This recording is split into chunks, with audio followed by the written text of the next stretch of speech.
Hi எல்லாருக்கும் வணக்கம். Police ஸ்டேஷன்லேருந்து வெளியே வர பல்லவனுக்கு தான் நடேசன் அப்பாவுக்கு பிறந்த பிள்ளையே இல்லை, தன்னோட சொந்த அப்பாவே நடேசன் அப்பா கிடையாது அப்படிங்கிற விஷயம் தெரிய வருது. சரியா அந்த நேரத்தில் கோமலியும் உள்ளே வந்து, நீ ஏன் பிள்ளைப்பா, இது உன் குடும்பம் கிடையாது, என் கூட வந்துருன்னு கூப்பிடுறாங்க. பல்லவனோட முடிவு என்னவா இருக்கும்? நடேசன் அப்பாவை அப்பாவா ஏற்றுக்கிட்டு இதே வீட்டிலே இருக்க போகிறானா, இல்லை அந்த ஏமாத்துக்காரி கோமலி பின்னாடியே போக போகிறானா தெரிஞ்சுக்கிறக்கு இந்த வீடியோக்கு ஒரு லைக் போட்டுக்கோங்க. ஸோ பார்த்தீங்கன்னா நம்ம சேரன் அண்ணா பல்லவனுக்காக அந்த எம்எல்ஏவோட கையை காலை பிடிச்சி போலீஸ் ஸ்டேஷனுக்கு வர வச்சு பல்லவனை ரிலீஸ் பண்ணி வீட்டுக்கும் கூட்டிகிட்டு வராங்க. ஆனால் சேரன் அண்ணா முதற்கொண்டு வீட்டில் இருக்க எல்லாருக்குமே பல்லவன் மேலே பயங்கர கோவம். இன்னும் அண்ணன் கல்யாணம் பண்ணல, பாண்டி அண்ணனுக்காக கல்யாணத்தை நிறுத்தி வச்சுருக்கான். ஆனால் நீ என்னடா இப்போ லாட்ஜுக்கு ஒரு பொண்ணை கூட்டிகிட்டு போயிட்டுருக்க, உனக்கு என்னடா கல்யாணத்துக்கு படிக்கிற வயசில் அவசரம் அப்படின்னு நம்ம நிலா பல்லவனோட சட்டையை பிடிச்சி கேட்டுறாங்க. நம்ம சேரன் அண்ணா, நல்லா கேளுப்பா, இவன் 2000 ரூபா செமஸ்டர் ஃபீஸுன்னு சொல்லி வாங்கிட்டு போனது கூட எக்ஸாமுக்காக இல்லையாம்ப்பா, ஒரு வாரமாக காலேஜுக்கே போகல அப்படின்னு பிரின்சிபல் வேற கால் பண்ணாங்கப்பா. எனக்கு அப்பயே ஒரு சந்தேகம், காலேஜுக்கு கிளம்பி போகிறவன் எங்கே போயிருப்பான்னு நினச்சி நான் யோசிச்சுக்கிட்டு இருக்கும்போதே இந்த மாதிரி சோழன் சொன்னோன்னே உடஞ்சி போயிடுச்சுப்பா மனசு. இவனை கேள்வி கேட்க ஆள் இல்லாமல் தான் இப்படி ஆடிக்கிட்டு இருக்கான் அப்படின்னு இந்த பல்லவனை பற்றி நம்ம சேரணுன்னா மனசு உடஞ்சி போய் பேசிக்கிட்டு இருக்க. கரெக்டாக அந்த நேரத்தில் இந்த கோமலி உள்ளே வராங்க. ஐயோ, என் பிள்ளைய யார் போலீஸ் ஸ்டேஷனில் கொண்டு போய் வச்சது, என் பிள்ளை இருக்க வேண்டிய இடமா இது அப்படின்னு இந்த ஏமாத்துக்காரி கோமலி மறுபடியும் என்ன பணத்தை சுருட்டா வந்திருக்காளோ தெரியல, புள்ள பாசத்தில் உள்ளே வந்த மாதிரி உள்ளே வந்து பல்லவன்கிட்ட நடிக்கிறான். பல்லவனுக்கு கோமலியை பார்த்த உடனே, அம்மா திரும்ப வந்துட்டிங்களா, எனக்காக வந்துட்டிங்களா, என்ன காரணம்னே சொல்லாமல் வீட்டை விட்டு போயிட்டீங்களேம்மா, நான் உங்களை நினச்சி எவ்வளோ அழுதுருப்பேன் தெரியுமாம்மா, எனக்காக வந்திருக்கீங்களா அப்படின்னு இந்த கோமலியோட கையை பிடிச்சி கட்டி பிடிச்சி இந்த பல்லவன் அழுகுறதை பார்த்த உடனே நம்ம நிலாவுக்கு பயங்கர கோபம் வந்துடுது. இப்போ எதை சுருட்டுறதுக்காக வீட்டுக்குள்ளே மறுபடியும் நுழைஞ்சிருக்க, இங்கே நீ எதையும் சுருட்டிட்டு போக முடியாது, இனிமேல் எங்கள் குடும்பத்தை எங்களுக்கு பார்த்துக்க தெரியும் அப்படின்னு நம்ம பல்லவனோட கையை பிடிச்சி தான் பக்கமாக இழுத்துக்கிட்டு நம்ம நிலா கோமலிக்கிட்ட போக, இந்த குடும்பத்துக்கும் இவனுக்கு தான் எந்த சம்பந்தமும் இல்லையேம்மா, இப்போ தான் விஷயம் தெரிஞ்சிருச்சே, நடேசனும் இவனோட அப்பா இல்லை, அப்புறம் எதுக்குமா எங்கள் பிள்ளை எங்கள் குடும்பம்னு சொல்லிட்டு இவனை உன் பக்கம் கூப்பிட்டு போகிறேன், இவனை நான் கூட்டிகிட்டு போகிறேன், இவனுக்கு நல்ல வேலையாக பார்த்து கொடுத்து இவன் சம்பாதிக்கட்டும், போலீஸ் ஸ்டேஷனில் வச்சு இவனை திருடனாக்கலான்னு பார்க்குறீங்களா, என்ன பிள்ளை வளர்த்து வச்சுருக்கீங்க, என் பிள்ளைய எனக்கு வளர்த்துக்க தெரியும் அப்படின்னு இந்த கோமலி பேச பல்லவனுக்கு மனசே உடஞ்சி போயிடுது.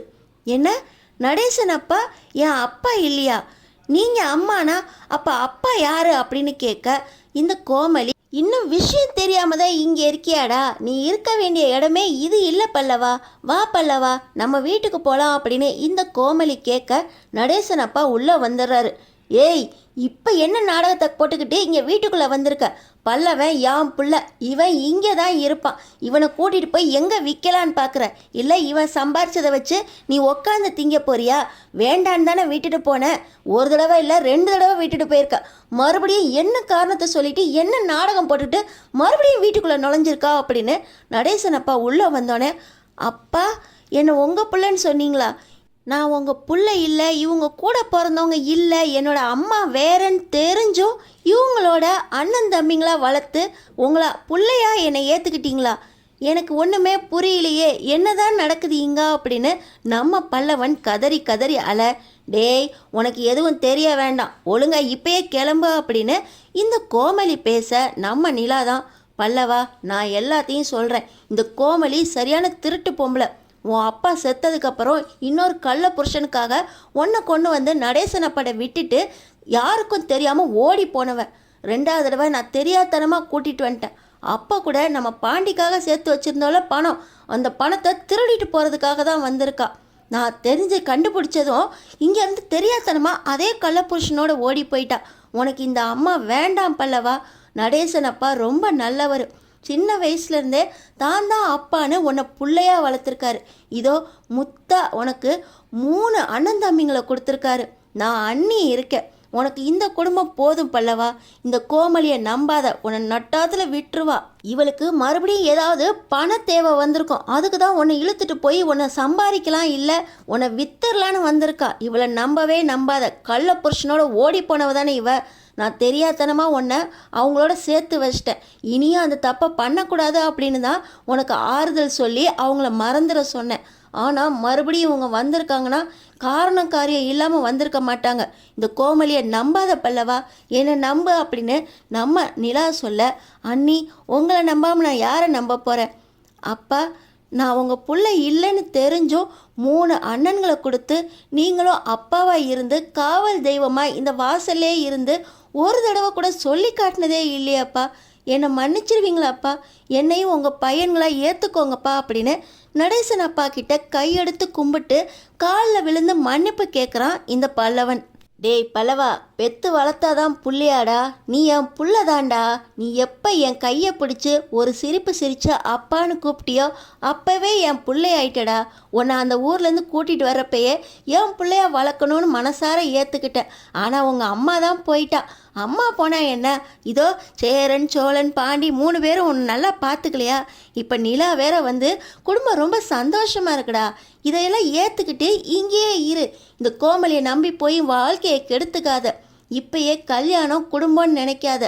இப்பயே லாட்ஜுக்கு போய் நீ போலீஸ் ஸ்டேஷன் வரைக்கும் போயிட்டு வந்துட்டேன்னு சொன்ன உடனே மனசு உடஞ்சி போச்சு. நீ இந்த கோமலியோட ரத்தமாக இருந்து மறுபடியும் உனக்கு எடுத்துக்காத. அந்த ரத்தம் தான் உன்னை ஆட்டி வைக்குது. நீ இந்த குடும்பத்து பையனாக இருக்கிறதுனால தான் மறுபடியும் உன்னை திருத்தி இங்கே கூட்டி வந்திருக்கேன். இனிமேல் படிக்கிற வழியை பாரு. படிப்பு தான் முக்கியம். படித்ததுக்கப்புறம் உன் மனசில் என்ன தோடுதோ அதை செய், அது சரியாக இருக்கும். இதோ உன் சேரன் சோழன் பாண்டி 3 பேர் இருக்காங்க. அவங்க பேச்சை கேட்டுக்கிட்டு நல்லபடியாக வளர்கிற வழியப்பாரு. இந்த கோமலியை முதல்ல வீட்டை விட்டு விரட்டு. இவ வேண்டாம், உன்னை வேண்டான்னு ஒரு தடவை இல்லை 2 தடவை தூக்கி போட்டுட்டு போனவ. இவளை இப்போ நீ தூக்கி எறி, அப்போ தான் அவளுக்கு புரியும் அப்படின்னு சொல்லி நம்ம நடேசனப்பா கோமலியை விரட்ட சொல்லி பல்லவனையே சொல்ல, அம்மா எங்கள் அம்மா எங்கே, எனக்கு தாய்ப்பாசம் கிடைக்காதா, அம்மா பாசத்தில் வளர மாட்டேனா அப்படின்னு நிறைய தடவை ஏங்கி தனிமையில் அழுதுருக்கேன். ஆனால் இப்படிப்பட்ட ஒரு அம்மா கிடைக்கிறதுக்கு நான் அம்மா இல்லாமலே இருக்கலாம். எனக்கு நடேசனப்பா போதும், 3 அண்ணனுங்க போதும். இதோ நிலா அண்ணி இருக்காங்க. அம்மாவுக்கு அம்மாவாக இருந்து என்ன பார்த்துக்கிட்டாங்க. அம்மா திரும்ப வந்துட்டாங்க, அம்மா பாசம் கிடைக்குது அப்படின்னு சந்தோஷமாக இருக்கும்போது சொல்லாமல் கொள்ளாமல் ஒரு காரணமும் இல்லாமல் வீட்டை விட்டு போயிட்டீங்களே அப்படின்னு உங்களுக்காக ஏங்கி மறுபடியும் நான் நடேசன் அப்பா கிட்ட அவ்வளோ சண்டை போட்டேன். அப்பா கூட என்னை ஒரு வார்த்தை சொல்லலை. சட்டையை பிடிச்சி இழுத்து அவ்வளோ சண்டை போட்டப்போ கூட நடேசன் அப்பா எனக்கு அப்பாவாக நடந்துக்கிட்டாரு. ஆனால் நீங்கள் ஒரு நாள் உங்களால் அம்மாவாக இருக்க முடியல. அம்மாங்கிற ஒரே காரணத்துக்காக உங்களை கழுத்தை பிடிச்சி வெளியே தள்ளாமல் இருக்கேன். வெளியே போங்க அப்படின்னு பல்லவனே அவங்க அம்மாவை கழுத்தை பிடிச்சி வெளியே தள்ளாத குறையா வெளியே போக சொல்ல, இப்போ கோமலி என்ன நம்ம வந்த காரியம் நடக்காது போலையே, இதுங்கெல்லாம் ஒன்று கூடிடுச்சுங்க போலையே அப்படின்னு கோமலி தலையை தொங்க போட்டுட்டு வீட்டை விட்டு வெளியே போக, நம்ம பல்லவன் இனி இந்த குடும்பத்து ஆளாக எல்லா உண்மையும் தெரிஞ்சாலும் எதையும் மறைக்காமல் நம்ம நடேசன் அப்பாவை ஏற்றுக்கிட்டு வாழ்ந்தால் நல்லாயிருக்கும்னு நினைக்கிறவங்க நம்ம சேனல் சப்ஸ்கிரைப் பண்ணி தொடர்ந்து பாருங்கள்.